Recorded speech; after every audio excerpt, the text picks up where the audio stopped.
Hey everyone, welcome to Bourbon Over Headlines. And today we're doing something a little different. Not your normal headline. Today we're doing the Napoleon of Temperance.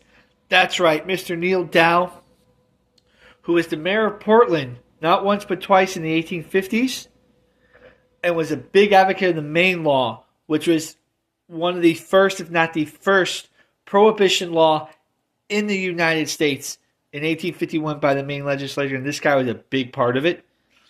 He thought alcohol was the reason for a lot of society's ills and dangers.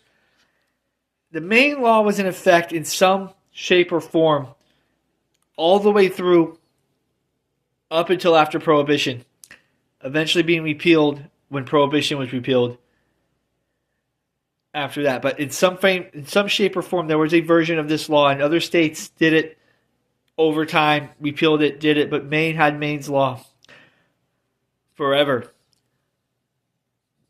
Neal Dow's his name. He eventually got booted out of office, what was called as the Rum Riot, when people rioted and stormed City Hall, or tried to storm City Hall, because of the fact that of his such a strict enforcement of this law.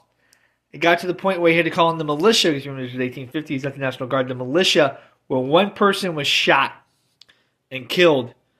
Later on, though, what's funny is he was found in his office as a state representative, or in the state representative chambers.